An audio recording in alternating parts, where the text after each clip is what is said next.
What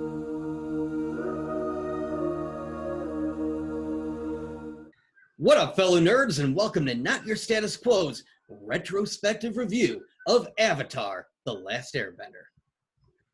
And if you like what you see, please subscribe to our channel and smash that like button. And don't forget to share with all of your friends. And when you're done playing with your magic water, throw a boomerang at that notification bell so you'll be notified of future videos. Today, we're going to be focusing on the first two episodes of the series, The Boy in the Iceberg and The Avatar Returns. So, guys, there are a lot of great stories out there. I think we can all agree we've reviewed, a lot of good stuff. We've also reviewed a couple of misses. Obviously, the greatest thing that we've reviewed, I think Dave will agree, would be Detective Pikachu. Oh, definitely. Yeah, absolutely. Amazing storytelling. But you know what? There are not as many out there that can be as complex and well-written as Avatar. One of the things that we constantly talk about is how well written from like start to finish the original Star Wars seemed to be. We discuss it all the time that that's what makes a good story. And one of the downfalls with the new Disney Star Wars were the fact that they hadn't planned out a full and complete story from start to finish. They didn't really have anything in mind. They had the first movie, and then they were continuously working from there. But with Avatar: The Last Airbender, they knew exactly how the series was going to end all the way in the beginning. They had everything fleshed out. And I will say that is one of my favorite all-time things about this series was the fact that they had a plan. They had basically the Avatar series Bible for this entire show.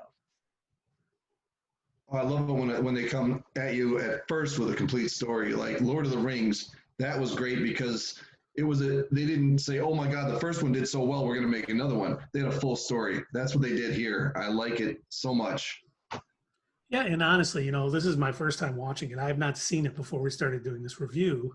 And man, I'm very happy I started it because, I think you're right. From the beginning of the first episode, there is so much history that's kind of hinted at, and you're going to find out, and the characters are interesting. And it's like, as soon as you watch that first part and you kind of learn about the Avatar, you're like, ready to go. I wanted to watch the entire first season. Unfortunately, I didn't have enough time yet.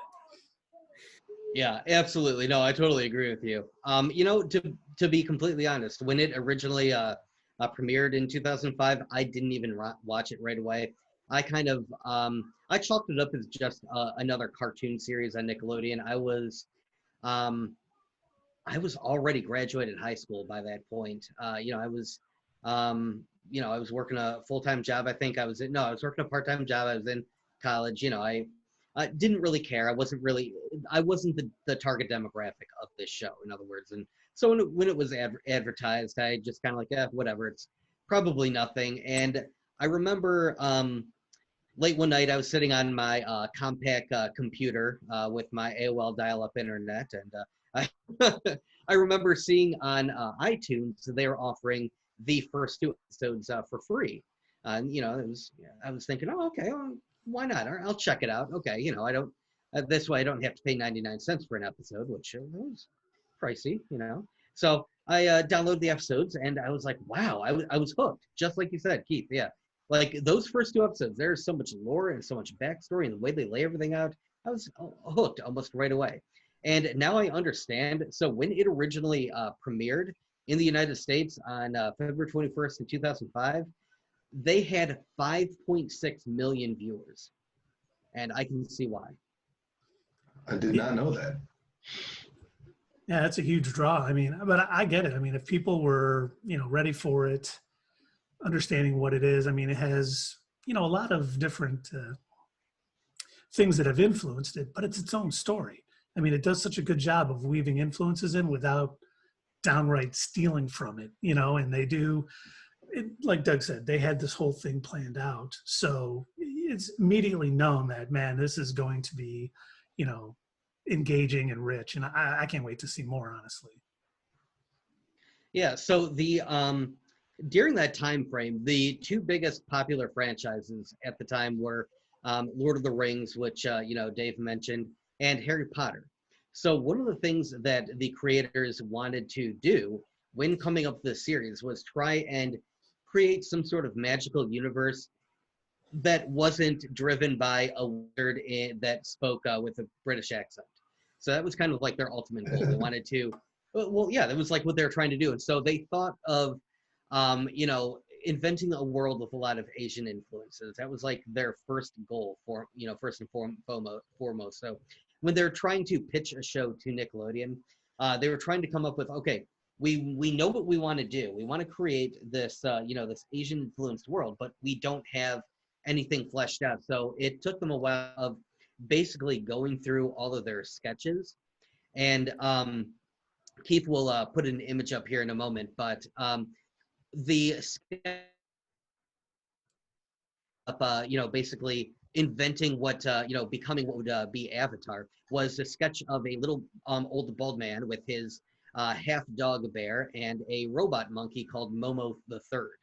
And their original idea was for this guy to be herding flying bison in the sky with his robot monkey pal, and it was going to be set in the distant future, and he would be the last of an older civilization, and eventually it got fleshed out into what we saw in these first two episodes, starting with the Boy in the Iceberg. So we actually work out that the old man eventually became a young boy named Aang, and the idea, again, coming from a lot of these Asian influences, was that this young boy would end up being what's known as the Avatar.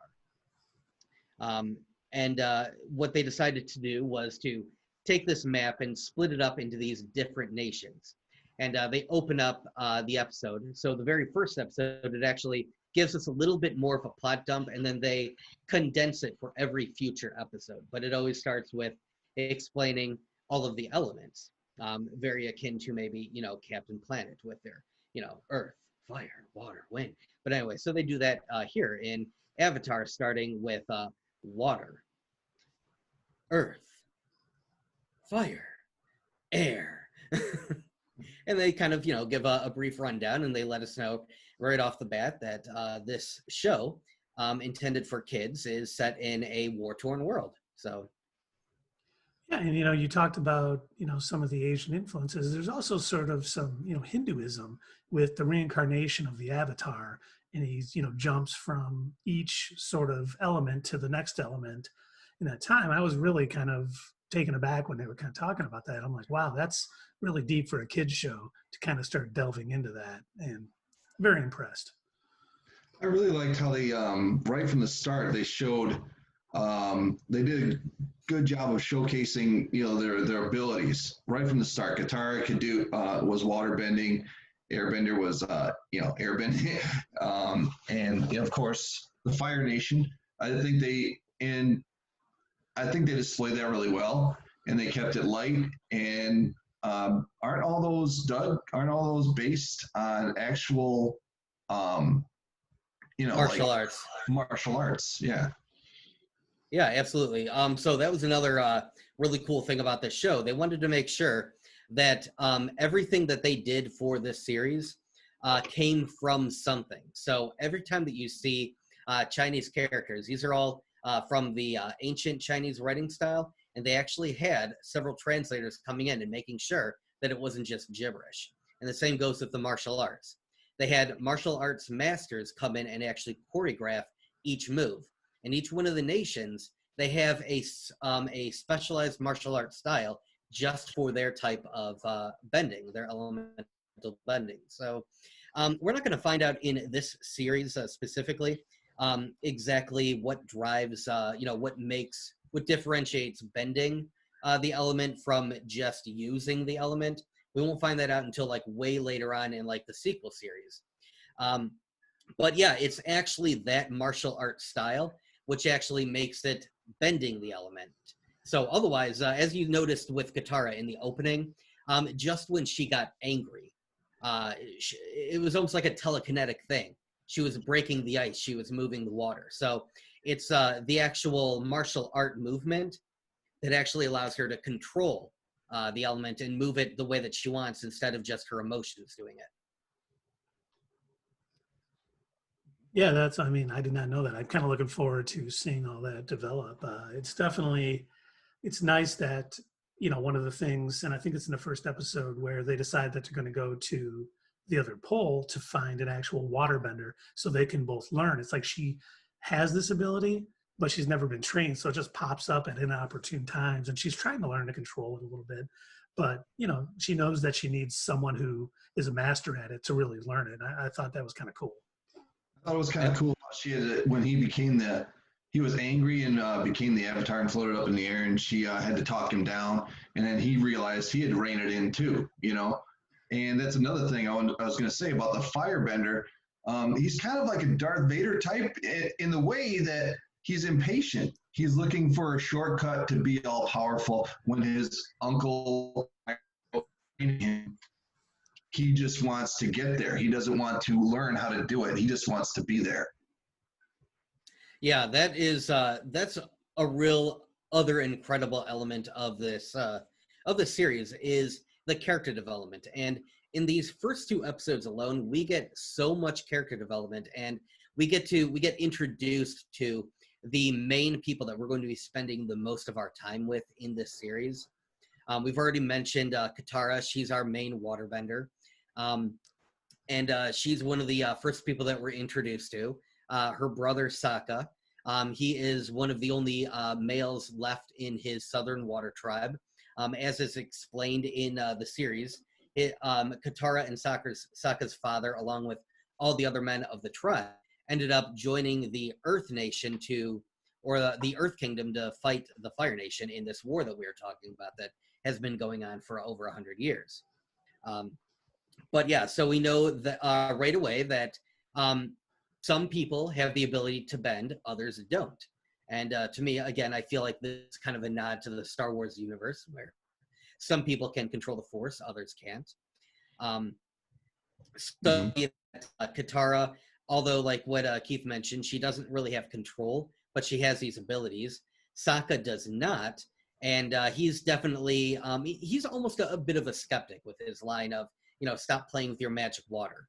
And, he's wanting to just do things practically. And he takes on a very serious role for somebody who's still technically a teenager. He's trying to basically be the leader of his village and, control the child army that he's put together and build his tower that keeps getting knocked over and fish for food and everything. He is kind of like the tension breaker, Sokka. He's good at the comic relief. But his comedy still keeps it on topic, though. So that's good writing. Well, and the thing, too, I mean, Aang, when he comes out, he's been frozen for 100 years. So he has no idea that there's been a 100-year war. And they do a really good job of making him this really carefree. He just wants to have fun. He's not like, he doesn't come right out of the ice. He's like, we have to stop the Fire Nation. He's like, I want to ride penguins and I want to do this. And he was just so excited to like be out of the ice again and wanted to do fun stuff like any 12-year-old would do. And, I can tell already that throughout this series, he's going to grow into more of what the Avatar needs to be. And so I'm glad they started all of these characters where they did in this first episode, because there's so much room to grow and change and, see how they go in all 3 seasons of this show. Absolutely. And I'd say the first episode of this, and the reason why we're doing these first 2 together is because they really are like one kind of complete story and opening to this series. But the first episode by itself is a lot of sort of laying out the story. And then the second episode, in my opinion, is like where you get all of the action. There's a lot of like introducing everything in this first episode, laying out what the ultimate goal is, who our characters are, who our antagonist is, and kind of what everybody's purpose is. So we know that, Katara, her ultimate goal is to try and, learn more about waterbending. She doesn't have anybody else. She's the only one in her village that appears to know how to waterbend, which, I mean, that could lead in a couple of different directions. That could mean that, perhaps all of the other waterbenders were killed by the Fire Nation. We don't really know yet. It could also mean that maybe she just happened to be the only one lucky enough to be born that had this control, But what we also find out is, like Keith and Dave mentioned, there is a North Pole where there are other water tribe members. So that tells us that within these four nations, you've got these the two poles of the earth, and they're controlled by people who can bend water. We've got so as far as our character introductions goes, and then we now know that like what Keith mentioned, Aang is very carefree. He's a young boy, doesn't know anything about the war. Obviously, it must have started taking off, after he got frozen in his ice bubble and everything.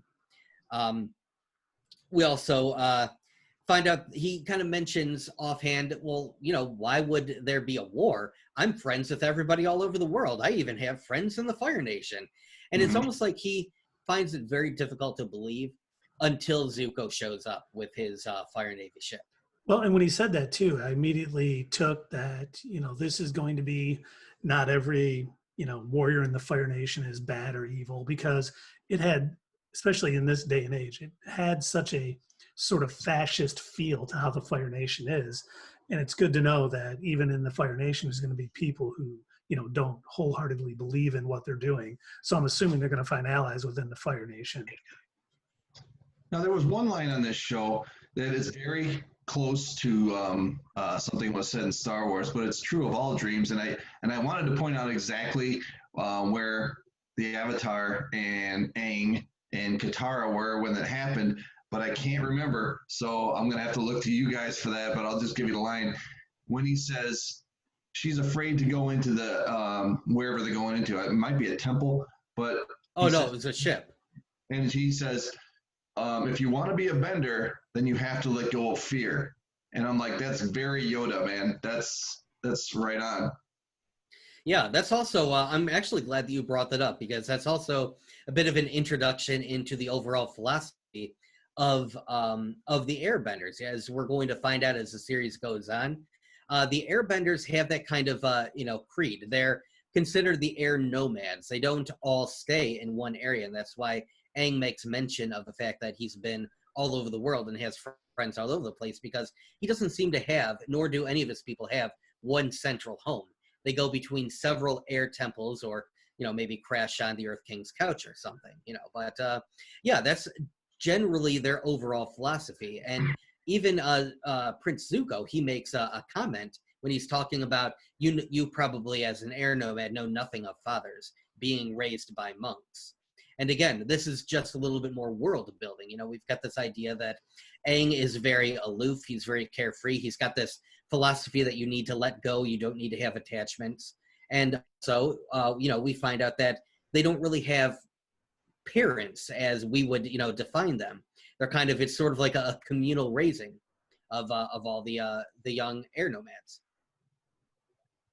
I didn't really catch on that, but yeah, that's kind of an interesting, way that they are all raised. So they all have this sort of group mentality, and I think it's another reason why Aang is so like, hey, I'm free. Let's have some fun. He probably didn't get a lot of time to really go out and do the things he wanted to do as a 12-year-old 100 years ago that he can do today. Yeah.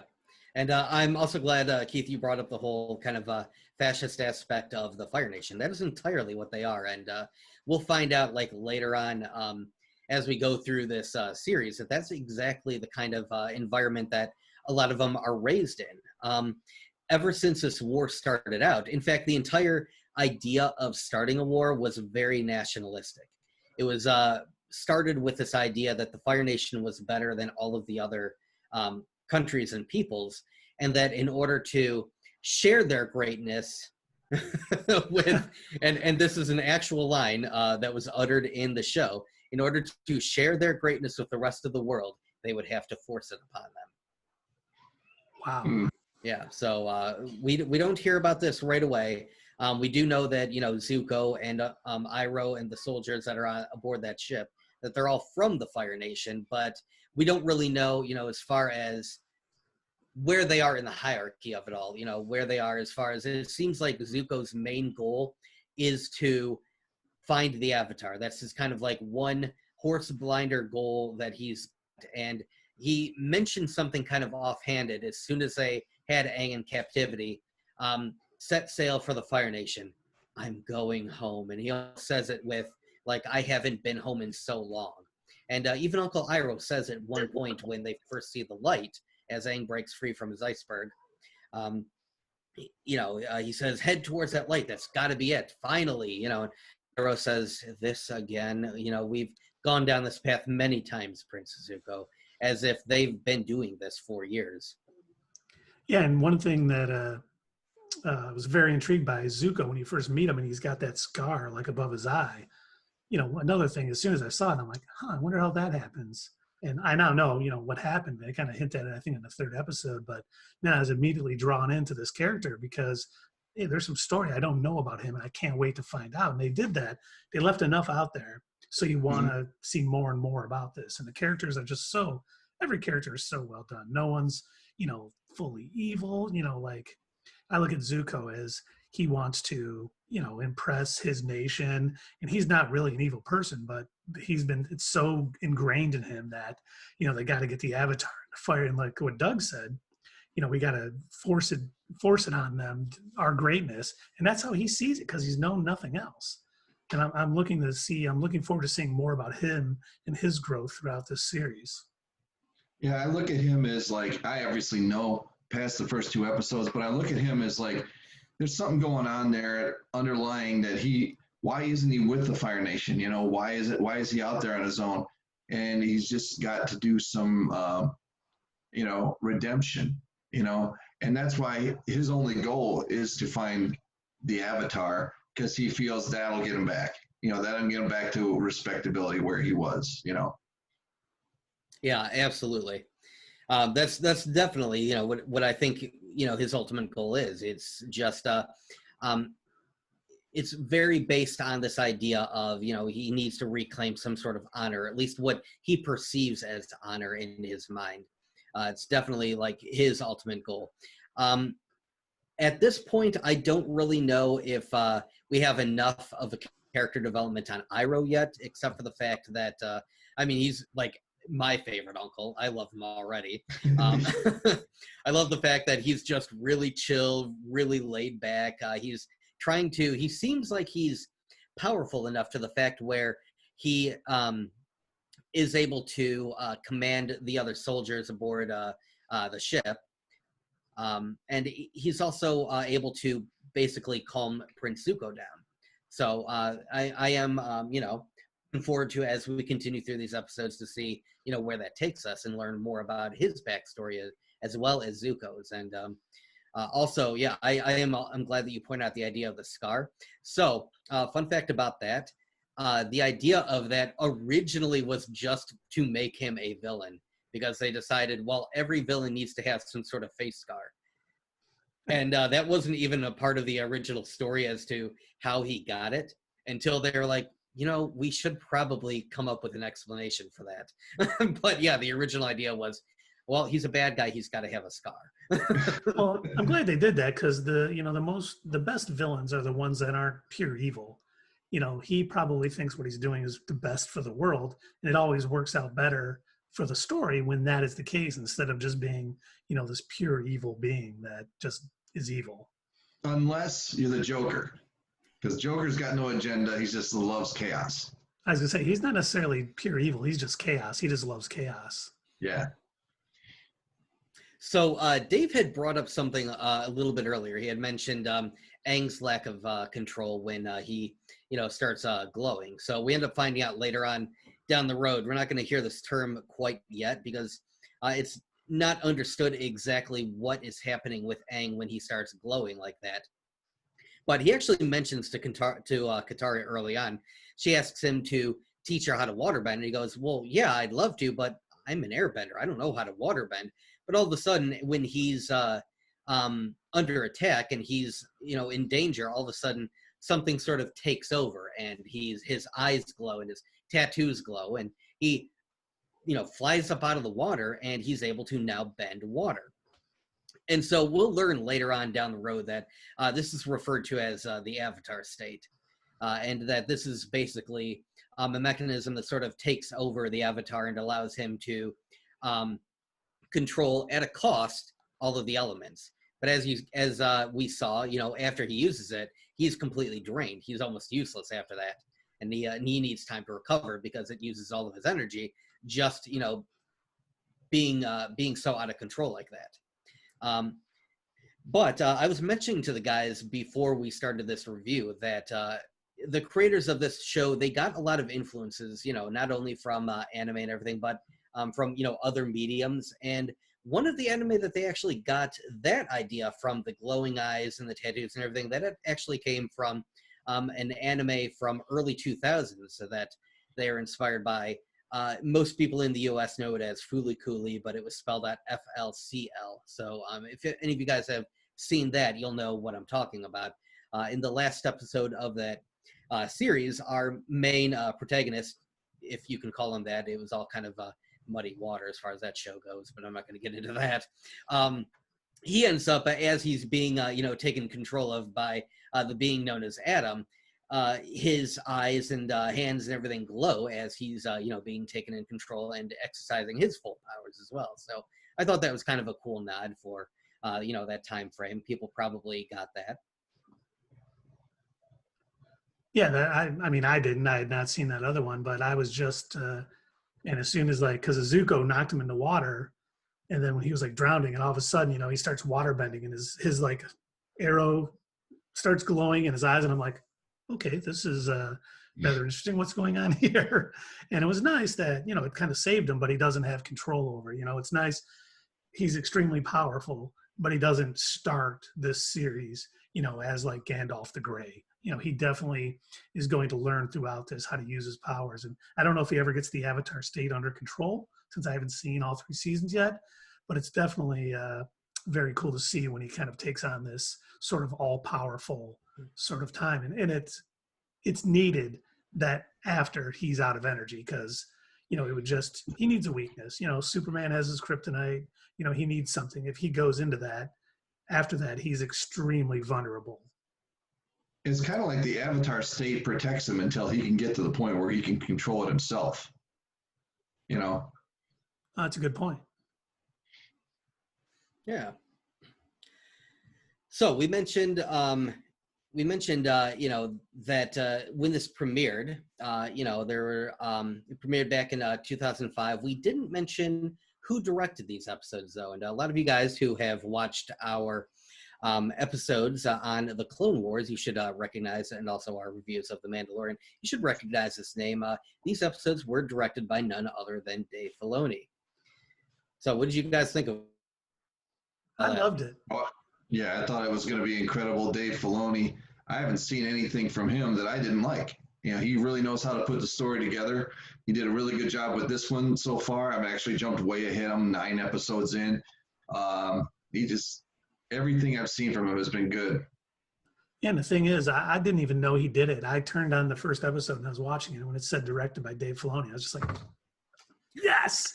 It like kind of fired me up. I had no idea going into it. These guys didn't tell me starting it, and I saw it. I was just like, okay. And then you could kind of feel his influence throughout these first 2 episodes. It definitely felt like something Dave Filoni has his hands all over, and definitely directing the first 2 episodes. Absolutely. So not only did we have, a famous director, well, he's famous now, but not only did we have, great director like Dave Filoni, but this series also boasts some very cool voice talents that a lot of you guys might recognize. So we were already talking about Prince Zuko. A lot of you guys might know that he is voiced by none other than Dante Basco, who played the role of Rufio in Hook with Robin Williams. Played the leader of the Lost Boys. We also have Mae Whitman as Katara, who I know Dave probably remembers as one of our favorite movies from Scott Pilgrim. She played Roxy Richter, one of the evil exes. And then we've also got George Takei. He's not in this episode specifically, but we're going to see him in one coming up soon. But he plays in a prison warden over Earthbenders. So again, we'll see him later on. And then, of course, I'm sure you guys, those of you who know anything about this series, that our ultimate big bad, not just Zuko, but the guy who is basically running this whole war, the Fire Lord, he is voiced by none other than Mark Hamill, Luke Skywalker himself. I cannot wait to hear his take on the Fire Lord, because he does so many wonderful voices. I mean, the Joker from the animated series is still probably the greatest voice work ever in the history of animated shows. All right, so we've already expressed pretty much, a rundown of most of the stuff that happens in the 2 episodes. So that Zuko is looking for the Avatar. We know that Sokka and Katara free him, and we know that they're going to be headed to the North Pole, while Zuko is probably, as soon as he shovels his ship out, at least, is probably going to take chase after them. And that, I think, was like I said, I mentioned this was a really good opening. Great way to sort of introduce all of these characters and our story and our goal and everything like that. So I will say that I absolutely loved pretty much everything about that. I would say the only thing that I didn't care for in these 2 episodes, and it does get remedied later on, but the only thing that I didn't really care for in these 2 episodes was Katara. Really, she seemed a little, for somebody who a child born into war. I guess I would have expected a slightly stronger character. And eventually she will, kind of grow into her own. But in these 2 episodes, she seemed kind of overly whiny and selfish, where for a moment she was actually considering leaving her family and her tribe behind in order to pursue her waterbending goals. I think my opinion with that is that she's going to develop probably at the same rate as Aang. They want to start him off in the same innocent type place, and then she's going to develop her talent along with Aang. And I think that they're going to be a good match going farther. See, it was funny because I kind of saw her character as that whole tribe. They've been touched by war in the sense like all the men left to go fight in it, but they really haven't seen war there. And so she really hasn't, she knows of the war, but it hasn't really, been right there for her. The people leaving, yes, but the fact that I don't think, besides that one fire ship, war hasn't really touched their village. And I think that's why she was that way. And I think as she gets more out into it, that's what's going to, force her character to grow. All right. So why don't we go ahead and give these 2 episodes a rating? Should we do them separate or together as one unit? I think we do them as one unit. Yeah, I agree, because it was one kind of story that encompassed 2 episodes. All right. So Keith, what do you rate this? Well, first time seeing it, I was drawn in completely from almost the opening scene. I really liked all the characters. I really liked, Appa too. I don't think we mentioned too much. Yip, yip. Let's jump in the air. And it was just so good at introducing all of these elements. Like, I knew nothing about this show. And I felt so much more knowledgeable after the first half hour, and even more so after the second episode. I feel like I know so much about the 100-Year War, all the different elements, all the different bending, and it really made me want to watch more. I mean, if I would have been able to stay up later that night, I would have probably watched 8 or 9 episodes easily if I would have been able to. It just drew me in completely. The characters were great. I liked the animation. Being 15 years old, the animation is really good. And I would love to see, them do something HD for this, just because, you kind of get those walls on the sides. But man, I think they really knocked it out of the park with the first 2 episodes. They were about as good of first 2 episodes of a series that I can think of that I've ever seen. And I'm definitely going to give it a 9.5. Nice. I think I agree with a lot of the things you said there. I don't have any detractions from any of it. I love how when the moments get intense, there's Sokka, mostly Sokka, but there's other characters there that'll bring the bring the intensity back down to a more, add more levity to the show, and it keeps it fun, and that draws you in too. So overall, these 2 episodes, I'm going to say 8.5 because I do like it that much, but I can't rate it over the Clone Wars. So I don't know why that should affect my vote, but I'm going to stick with an 8.5. All right. And so I'm going to disagree with Keith a little bit. So at that point in time, while I wasn't the main target audience for this particular animation, I was still watching some animated shows. I was definitely, watching, Justice League and Justice League Unlimited and a lot of other, animated series that all came out around that time.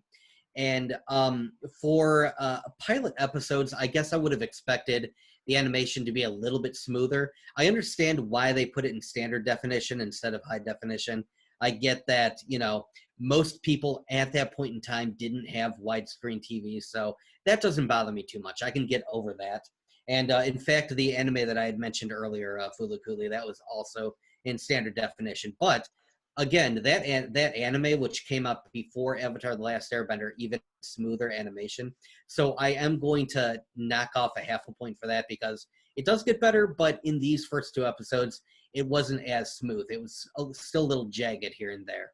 And like I said, I could have done without, you know, the certain points where Katara seemed like, you know, in the beginning, she was very strong. She was very motivated. She wanted to let Sokka know, hey, look, you've got to stop being, you know, a sexist asshole.